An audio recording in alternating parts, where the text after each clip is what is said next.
মদিনার ভূমি ওরে ও মাটি মদিনার মাটি দুই দিকে দুই সাথী হায় বিছখানে আমার নবী জিন্দা শুয়ে রয় যেতে যদি পারতাম আমি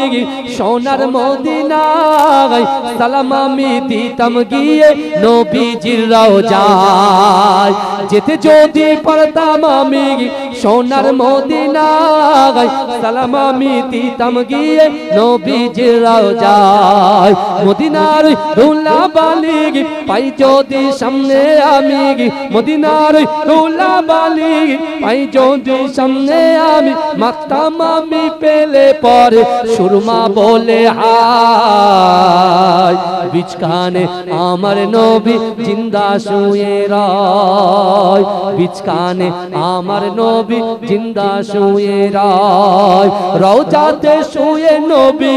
কাঁদে যারে জাগ পাপে বরা গোনাই বরা উম্মত আমার রওজাতে শুয়ে নবী কাঁদে যারে জাগ পাপে বরা গোনাই বরা উম্মত আমার কিয়ামতের দিনে নবী করবেন যে রোনা জারি কিয়ামতের দিনে নবী করবেন যে রোনা জারি আল্লাহর দরবারে নবী পড়ে সেজদায় বিছখানে আমার নবী জিন্দা শুয়ে রয় বিছখানে আমার নবী জিন্দা শুয়ে রয় রঙিন রঙিন মেঘের বেলা যাই বয়ে যায় ব্যথা তোর মন যে আমার বড় অসহায় রঙিন রঙিন মেঘের বেলা যাই বয়ে যায় ব্যথা তোর মন যে আমার বড় অসহায় মিটবে মোর মনের আশা পাই যদি নবীর দেখা মিটবে মোর মনের আশা পাই যদি নবীর দেখা মুক্তি আমি পেয়ে যাব হাসরের মাঠে বিছখানে আমার নবী জিন্দা শুয়ে রয় বিছখানে আমার নবী জিন্দা শুয়ে রয় ওরে ও ভূমি মদিনার ভূমি ওরে ও মাটি মদিনার মাটি দুই দিকে দুই সাথী হায় বিছখানে আমার নবী জিন্দা শুয়ে রয় বিছখানে আমার নবী জিন্দা শুয়ে রয় রওজাতে শুয়ে নবী কাঁদে যারে যার পাপে ভরা গোনাই ভরা উম্মত আমার রওজাতে শুয়ে নবী কাঁদে যারে যার পাপে ভরা গোনাই ভরা উম্মত আমার কিয়ামতের দিনে নবী করবেন যে রোনা জারি কিয়ামতের দিনে নবী করবেন যে রোনা জারি আল্লাহর দরবার নবী পড়ে সেজদায় বিছখানে আমার নবী জিন্দা শুয়ে রয় বিছখানে আমার নবী জিন্দা শুয়ে রয় আল্লাহুম্মা সাল্লি আলা জোরে জোরে আওয়াজ তোলেন না যে কটা বাড়িতে আছে ছুটে চলে আসে শিশির ভেজা রাতের শেষে ডাকে ভোরের পাখি পূব আকাশে সূর্য ঘেঁষে করে ঝিকিমিকি বুলবুলিরা মধুর সুরে দরুদ পড়ে গে বুলবুলিরা মধুর সুরে দরুদ পড়ে গে বিশ্ব নবী এলো আজি মা আমিনার কোলে আমি প্রথম থেকে চিল্লাচ্ছি কিন্তু একবার আপনারা একটু সুবহানাল্লাহ বলে আমাকে একটু শক্তি দিন পিছনের ভাইরা এবার ফের দেখি শিশির ভেজা রাতের শেষে ডাকে ভোরের পাখি পূব আকাশে সূর্য ঘেঁষে করে ঝিকিমিকি বুলবুলিরা মধুর সুরে দরুদ পড়ে গে বুলবুলিরা মধুর সুরে দরুদ পড়ে গে বিশ্ব নবী এলো আজি মা আমিনার কোলে বিশ্ব নবী এলো আজি মা আমিনার কোলে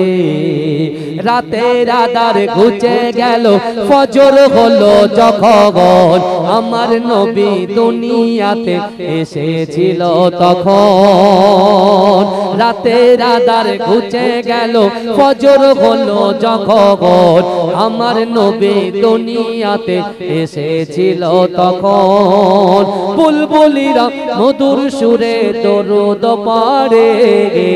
বুলবুলিরা মধুর সুরে দরুদ পড়ে বিশ্ব নবী এলো আজি মা আমিনার কোলে বিশ্ব নবী এলো আজি মা আমিনার কোলে ভোরের আলো উদয় হলো এলো যে রাসূল ফারিস্তারা হুরবালারা খুশিতে মশগুল ভোরের আলো উদয় হলো এলো যে রাসূল ফারিস্তারা হুরবালারা খুশিতে মশগুল বুলবুলিরা মধুর সুরে দরুদ পড়ে বুলবুলিরা মধুর সুরে দরুদ পড়ে বিশ্ব নবী এলো আজি মা আমিনার কোলে বিশ্ব নবী এলো আজি মা আমিনার কোলে শিশির ভেজা রাতের শেষে ডাকে ভোরের পাখি গে পূব আকাশে সূর্য গেছে করে জেগে মেকে বুলবুলিরা মধুর সুরে দরুদ পড়ে বুলবুলিরা মধুর সুরে দরুদ পড়ে বিশ্ব নবী এলো আজি মা আমিনার কোলে বিশ্ব নবী এলো আজি মা আমিনার কোলে আল্লাহুম্মা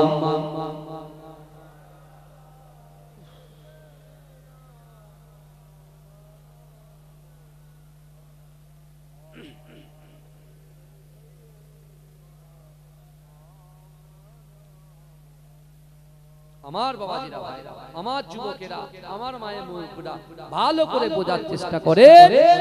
বিশ্ব নবী রাসূল সাল্লাল্লাহু আলাইহি ওয়াসাল্লাম পুরো মেরাজের ঘটনাটা যখন বললেন ওই সময় আবু জেহেল বলছে তুমি দেখছি মিথ্যাবাদী তো প্রথম থেকেই কিন্তু এখন দেখছি তুমি আরো মিথ্যা কথা বলছো এটা কি হতে পারে জিন্দেগিতে সম্ভব আমি আমার জিন্দেগি জীবনে আমার লাইফে আমি আবু জেহেল কাবা শরীফ থেকে বাইতুল মুকাদ্দাস বহুবার গিয়েছি যে বাইতুল মুকাদ্দাসে যেতে 30 দিন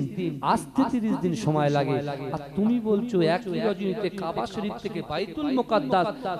মুকাদ্দাস থেকে একটা আসমান থেকে দ্বিতীয় আসমান 500 বছরের দূরত্ব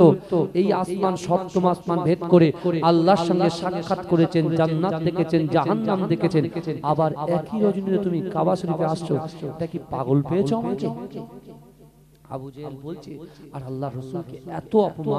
এত অপমান করেছে সেই সময় আমার রাসূলুল্লাহ দাদু ছিল না আব্বু ছিল না মা ছিল না খাদিজাও আম্মা জান ছিলেন না কেউ ছিলেন না আল্লাহ পাক রব্বুল আলামিন সেই সময় যখন মেরাজে নিয়েছেন রাসূলকে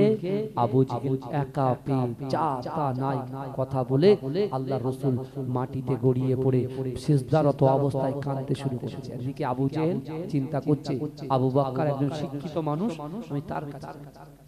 গিয়ে এই ঘটনাগুলো বলবো যে বাইতুল মুকাদ্দাসে 30 আসতে 30 দিন সময় লাগে তুমি যার হাতে হাত দিয়ে কলেমা পড়েছো মুসলমান হয়েছো আর সে বলছে একই রজনীতে গিয়েছে আর এসেছে এটা কি জিন্দেগিতে সম্ভব আমার ভাই জানেরা হে নবী পাকের উম্মতিরা হে নবী দেবানারা বিশ্ব নবী রাসূলুল্লাহ সাল্লাল্লাহু আলাইহি ওয়াসাল্লাম কাবা শরীফের সামনে আমার দয়ার নবী সিজদারত অবস্থায় অজান নয়নে জজ্জর করে কাঁদে হে যুবকেরা হে নবী পাকের উম্মতিরা ওই সময় কাফের আবু জাহেল ছুটে ছুটে ছুটে ছুটে আবু বকরের বাড়ির সামনে গিয়ে হাজির। আবু বকরের নাম ধরে ডাকে, এ আবু বকর ঘর থেকে বার হয়ে এসো, এ আবু বকর ঘর থেকে বার হয়ে এসো। এ যুবকেরা, এ নবী পাকের উম্মতিরা। আবু বকর চিন্তা করে, না না না, একেবারে সকাল সকাল একজন কাফেরের আওয়াজের গলা পাওয়া যায়। এ যুবকেরা ঘর থেকে বার হলেন। ঘর থেকে বার হওয়ার পরে তিনি দেখতে পাচ্ছেন আবু জেহেল শয়তান দাঁড়িয়ে আছে। এ যুবকেরা, ওই সময় আবু জেহেল বলল, আবু বকর এটা তুমি ঠিক করো তো দেখি, তুমি কি জানো তোমার নবী বলছে সে নাকি আল্লাহর ঘর কাবা শরীফ থেকে বাইতুল মুকাদ্দাস থেকে সপ্তম আসমান ভেদ করে আল্লাহর সঙ্গে সাক্ষাৎ করেছে, জান্নাত দেখেছে, জাহান্নাম দেখেছে, আবার একই রজনীতে সে কাবা শরীফে হাজির হয়েছে। তুমি বলো তো দেখি, আমি আবু জেহেল, ও আবু বকর তুমি বলো তো দেখি, আমি আমার জিন্দেগি জীবনে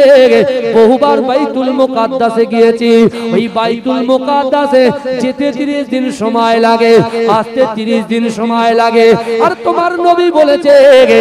একদিনে গিয়েছে আর এসেছে, একই রজনীতে গিয়েছে আর এসেছে।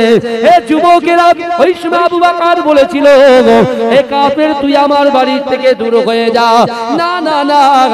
দয়ার নবী, সোনার নবী, হায়াতুন নবী, নূর নবী যদি এই কথাটা তোমাকে বলে থাকে, আমার রাসূল যেটা বলেছে বরহাক সত্য কথা বলেছে। বলে আমার রাসূল যে কথা বলেছে বরহাক, আমার রাসূল সত্য কথা বলেছে। কাফের তুই আমার বাড়ি থেকে দূর হয়ে। এই শয়তান কোথায় গিয়ে অ্যাটাক করছে বুঝতে পারছেন তো? হ্যাঁ, সাবধান, আল্লাহর কোরআন বলছে বান্দা, ইন্নাল্লাহা লা ইউগাইয়িরু মা বিকওমিন হাত্তা ইউগাইয়িরু মা বিআনফুসিহিম। আল্লাহ বলছে বান্দা, যে জাত, যে কওম নিজে পরিবর্তন হওয়ার চেষ্টা করে না, আমি আল্লাহ ওই জাতি, ওই কওমকে কখনোর জন্য পরিবর্তন ঘটাই না। কি বুঝলেন? আমাদের পরিবর্তন হতে হবে কি হবে না? কথা বলেন বাবা। এই পরিবর্তন হতে হবে কি হবে না? আমরা যারা নামাজ পড়ি না, রোজা রাখি না, যাকাত দিই না, ফিতরা দিই না, দান খায়রাত করি না, বড়দের সম্মান করি না, ছোটদেরকে স্নেহ করি না, হুকুকুল্লাহ আল্লাহর হক আদায় করি না, হুকুকুল ইবাদ বান্দার হক আদায় করি না, আমাদেরকে পরিবর্তন হতে হবে। আর আল্লাহর এই কোরআনের আয়াতটাকে মান্যতা দিতে হবে, ইয়া আইয়ুহাল্লাযীনা আমানু তুবু ইলাল্লাহি তাওবাতান নাসুহা। জিনা হয়ে গিয়েছে, গালাত গালাত পিকচার ভিডিও দেখা হয়ে গেছে, পরকিয়া করে ফেলেছেন, হারাম হারাম জিনিস পেটের ভিতরে ঢুকে গেছে, চিন্তা করছেন, ঘাবড়াচ্ছেন কেন? আল্লাহ আল্লাহর কাছে যান না, কোরআন সমাধান দিয়ে দিয়েছে যে তোমাকে কি করতে হবে, তওবার মতো তওবা করতে হবে না, তওবার মতো তওবা করতে হবে। তওবার মতো, আমার ইচ্ছা হলো আজ জিনা করলাম, কাল তওবা করলাম, আবার পরশুদিন নেশা লাগলো, আবার জিনা ইচ্ছা লাগলো, আজ সুদ ছাড়লাম, কালকে আবার নেশা লাগলো, আবার শুরু করলাম, হবে না। একবারই নিয়ত করতে হবে। আবু বকর হুজুর যেদিন রাসূল বলেছিল আল্লাহকে ভয় করো, রাসূলকে মোহাব্বত করো, নামাজের পাটিতে বসে আল্লাহর কাছে চাও, আবু বকর হুজুর আল্লাহকে বলেছিল, আল্লাহ শেষ নিঃশ্বাস ত্যাগ করা পর্যন্ত আমার জিন্দেগি জীবন থেকে, আমার জীবনের থেকে, আমার অন্তরের থেকে,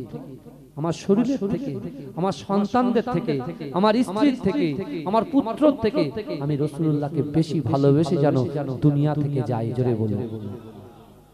জোরে বলা যাবে না? আর আমরা বাবাজি অসুস্থ,